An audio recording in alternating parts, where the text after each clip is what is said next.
Hey guys, so it's February 11th now. It's Saturday afternoon. It's around 4 p.m. and we're gonna take apart the Mitsubishi, the front bumper, and then we're gonna install the new horn. And then I will show you guys a little bit of a tutorial if you guys need help. So with this video, I forgot that I'm not an electrician, so I want to put a disclaimer that if your car blows up or it catches fire, I learned this on YouTube too, so don't at me. So this is what it looks like before, and now I'll show you after when the thing is off. So right now I'm gonna do a voiceover, and what I'm doing is I'm pulling the panel from underneath and I'm yanking it slowly and gently, and then there's just clips, and there's one screw right there. I believe it's 10 millimeters, and there's all 10 millimeters all the way throughout. There's one more 10 mil right there, and then I just leave it dangling for the most part. And then there's gonna be these push pins where I take a flathead and then I just pry it gently and I yank it out by hand, and there should be two push pins. There's one on the bottom and then one near the wheel well, and then the rest are just push pins too. They're kind of like a different style than the one near the wheel well, but the one on the lower bumper, you could also just use the flathead, and throughout the whole thing there's no need to take these out right here. And then the ones on the bottom, you just get the flathead, and I just yank out the bumper slowly, and then I pried this gently because look, one of it actually broke. It almost broke, but on the driver's side it actually did snap. So what I did is I get my hand and I wedge it underneath slowly, and I use my palms and I press it up, and then I just like add enough pressure for it to like yank off like that. But if you just yank it off at the very edge, it cracks it like that. But on the passenger side, it's almost about to break, but it was a little better since I used my palms. And then right now, I'm just unplugging the wires. And then on the driver's side, there's gonna be two wires, the lower one and the upper one near the daytime running light. See, you guys see that? The one is for the fog light and then one is for the washer.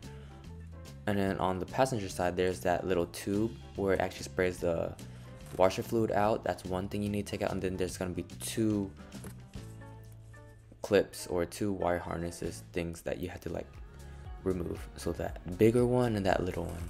See that big one right here? And the little one's right below it. So there's three on that side. This one right there, you can see I'm pointing to it, and there's a lower one, so two on the driver. Guys, so how it's gonna look is you're gonna get the fat one, and you're gonna crimp the original wires like this, the red little ones. So this is the guy, he told me online with the Nissan Rogue. He said this is positive and this is negative. So you put these two on here, and then you get the fat ones with the big hole. You put these two positive wires, because one's gonna go to one horn like that, and then the second one, the longer one, you make a long wire. He said 14 and 16 inches, something like that, but 12 or 16, I don't remember. But I just eyeballed it, because if you look at it, if you place it like this, it's not gonna fit. So we're gonna have to find like a washer, because the original one is smaller. So we're just gonna place it like that, and just rest it here for now. Yeah, so you just, this is the positive, so it goes to the positive. On the top of each horn is positive, and the bottom's negative.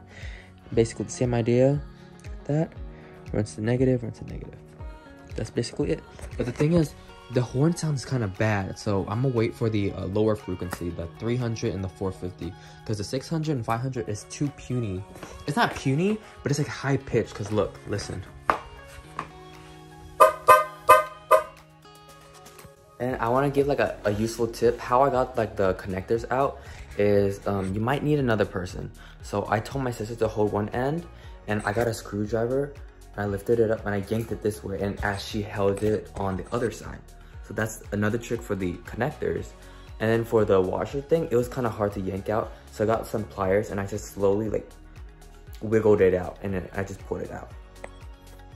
To me, that kind of sounds like a train, and I don't like that. So we're gonna, hopefully the Amazon shipping comes quicker. At first, I didn't want this horn because it looks kind of weird, but if it sounds good, I don't care. Guys, I just did it. I replaced it. Right here. It sounds way better. Oh, look. So guys, I already installed it. So what I did is I just put, I drilled a hole and I put double-sided tape. So look at this. And to remember, the top one is positive, so the red one goes to the top one, and the bottom is the black, so it's negative. And then I'm gonna include all the stuff that I use in this video in the description below. And I hope you guys enjoy this video and find it helpful, and that you guys like enjoy your new horn if you do decide to like go through with it. And I'll see you guys in the next video. And Lucky's gonna have a little cameo. Lucky!